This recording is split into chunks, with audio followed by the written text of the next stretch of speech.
सबों को मेरा प्रणाम। आइए देखते हैं, कुछ जिज्ञासाएं आई हैं और कोशिश करते हैं उनका क्या उत्तर हो सकता है। जी, अरुणाचल प्रदेश से एक शिष्य हैं जिन्होंने जिज्ञासा भेजी है कि कहा जाता है कि शिव और शक्ति में कोई विभेद नहीं है। ऐसे में भगवान शिव से जुड़े बिना शक्ति की आराधना कैसे फलदायी होगी? हाँ, शक्ति और शिव में तो कोई विभेद नहीं माना जाता है। सूरज और सूरज की किरणें, आग और उसकी गर्मी, ताप। आग है तो ताप होगा, गर्मी उसमें होगी, हीट उसमें होगा। सूरज है तो रोशनी उसमें होगी, प्रकाश की किरणें होंगी ही होंगी। ठीक उसी तरह से शिव हैं तो माना जाएगा कि शिव में शक्ति व्यक्त हुई है, शिव में जो शक्ति अंतर्निहित है वो व्यक्त हुई है, और पूरी सृष्टि हमारे आपके सामने दृश्य भी है और दृश्य भी है।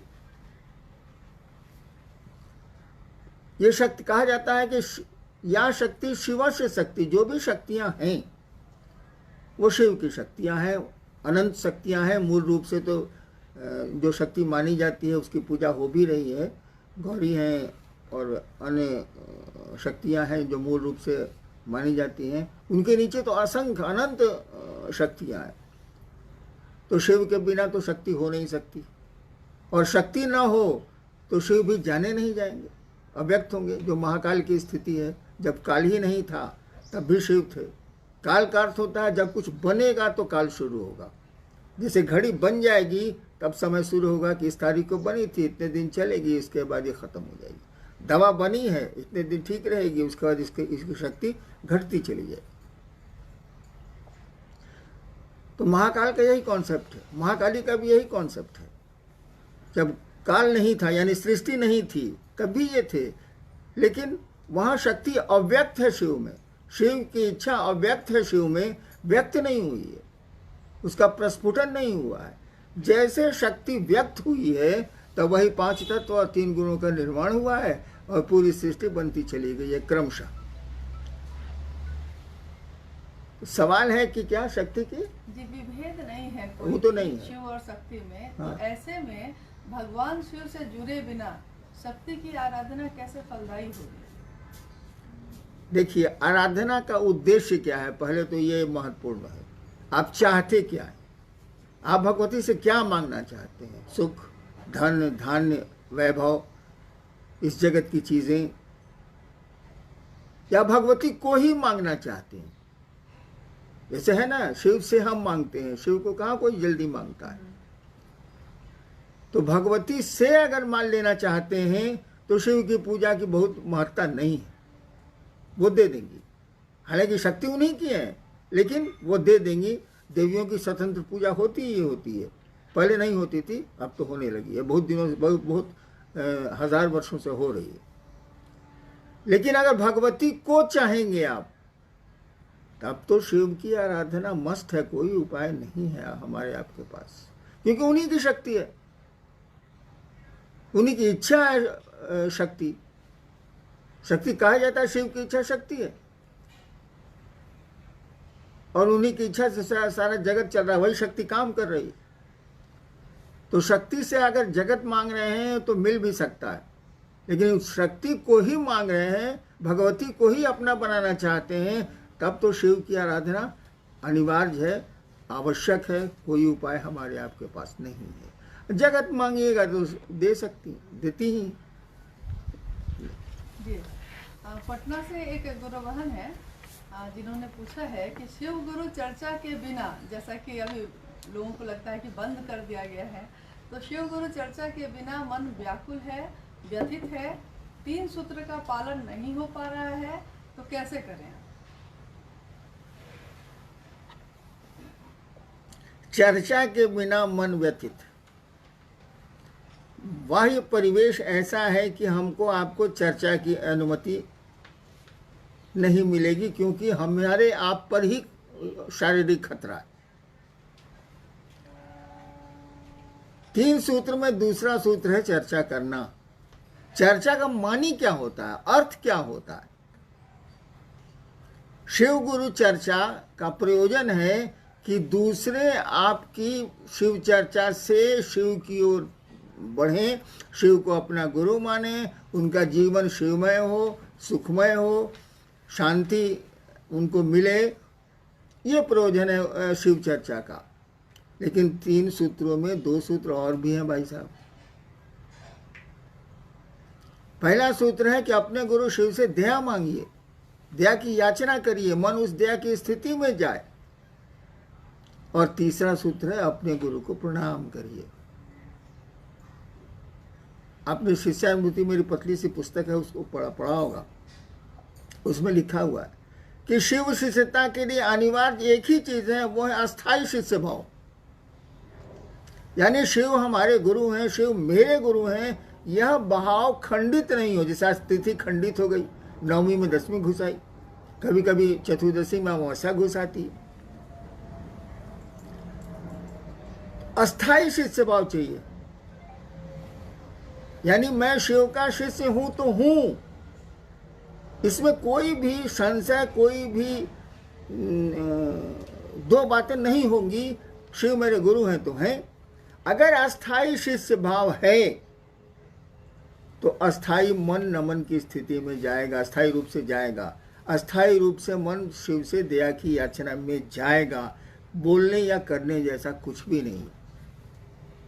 मन तो नहीं लग रहा है, इसीलिए कि चर्चा करते थे तो भीड़ होती थी, भीड़ में बोल रहे हैं हम तो थोड़ा मजा आता था, अच्छा लगता था कि इतने लोग बेवकूफ बैठे हैं मेरे सामने, हम ज़्यादा होशियार हैं इसीलिए चर्चा कर रहे हैं। दूसरे प्रयोजन भी हो सकते हैं।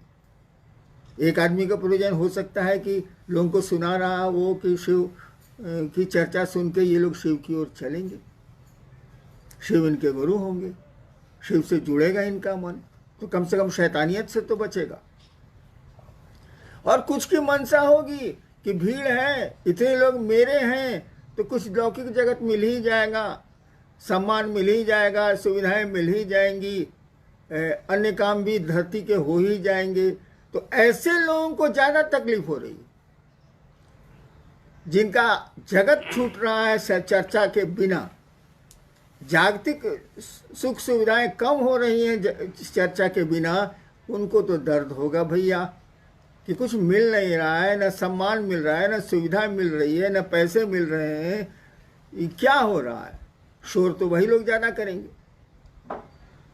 मैं शिव का शिष्य हूँ और मैंने ही पूरी दुनिया में शिव चर्चा 3 सूत्र की बात को लाया। ठीक है, मुझको किसने सिखाया? महादेव मेरे गुरु ने सिखाया। यह बात छोड़ दीजिए, मैं ही प्रत्यक्ष रूप से दिखता हूँ।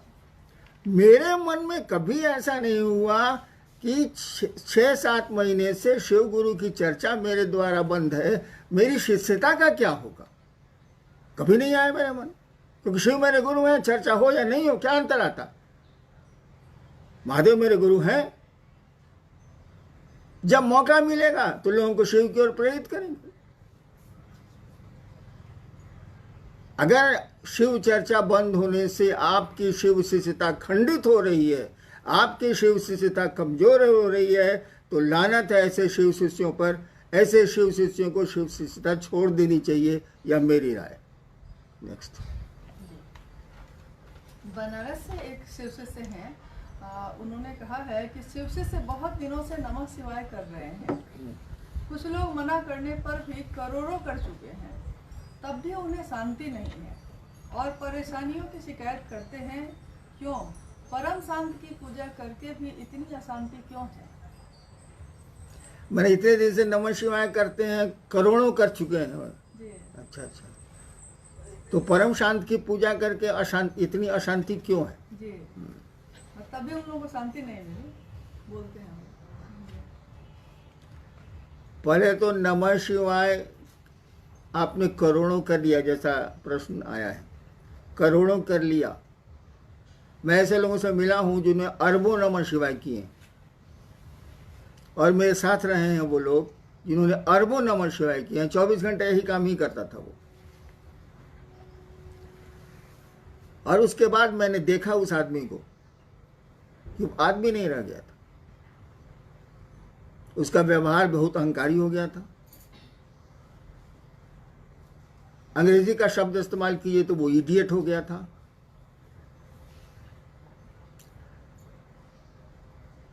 अव्यवहारिक हो चुका था, किसी से ठीक से बात नहीं करता था। तो अभी तो आपने कहा कि नमः शिवाय करके भी परेशानियां आए, इतने नमः शिवाय किया। एक आदमी तो मैंने देखा है कि नमः शिवाय करके सबको डांटते चलता था। मर गया वो आदमी नहीं है धरती पर, लेकिन मैंने देखा है। क्यों ऐसा हुआ? नमः शिवाय का अर्थ है शिव को प्रणाम, शिव को नमन। उस सर्वोच्च सत्ता को आप प्रणाम निवेदित कर रहे हैं, झुक रहे हैं आप। ये नमः शिवाय करके तन कैसे गए आप? कहीं जरूर गड़बड़ी है, और भीषण गड़बड़ी है। सामान्य आदमी भी बेकार हो गया नमः शिवाय करके। इसीलिए कि नमः शिवाय में दो स्थितियां होती हैं। एक, नमः शिवाय का अर्थ में जो भाव छिपा है वो, जैसे नमः शिवाय का अर्थ है शिव को नमन, शिव को प्रणाम। इसमें भाव क्या छिपा है? मन आपका झुकेगा भाई साहब।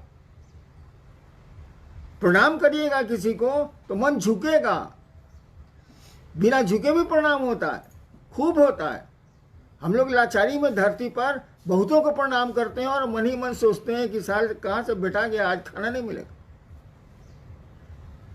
ऐसे भी प्रणाम होते हैं औपचारिक, लेकिन शिव को तो औपचारिक प्रणाम नहीं चलेंगे। वहां तो मन को प्रणाम की स्थिति में जाना होगा। नमः शिवाय का अर्थ और चैतन्य मंत्र में दो चीजें होती हैं। तो नमः शिवाय का अर्थ तो क्लियर है, बहुत हल्की सी संस्कृत है, नमः शिवाय, शिव को प्रणाम। लेकिन इसका अर्थ है शिव को प्रणाम, उसके में भाव क्या है? रोड पर चल रहे हैं, कका गोड़ लगता नहीं, अब मने मन सोच रहे हैं साला ककवा कहां से बेटा गया, आज तो नाश्ता नहीं मिलेगा। वाह, ये प्रणाम नहीं है। तो नमः शिवाय में शिव को प्रणाम करने का भाव छिपा है, शिव को नमन करने की स्थिति छिपी है। मन जब शिव को प्रणाम करेगा तो ये झुकना सीखेगा, विनीत होगा। कहा जाता है अकड़ और अहंकार दो चीजें न भक्ति मार्ग में चलती हैं न शिष्यता में चलती हैं। अकड़ और अहंकार से बचना होगा। और चैतन्य, मंत्र में चैतन्य होता है। ये शिव क्या है?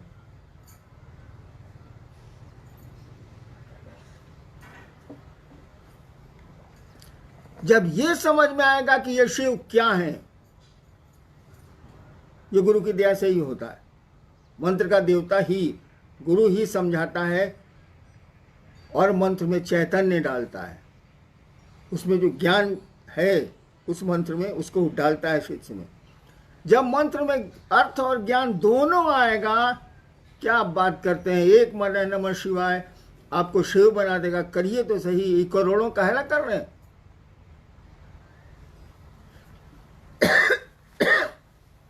हमने कहा ना कि एक माला नमः शिवाय करिए, एक एक दाने पर शिव को प्रणाम करिए। तो हम तो लोग तो गिनती करते हैं, 108 हो गया। माला में तो 108 दाने दिए ही हुए हैं, उसको गिनती क्या करनी।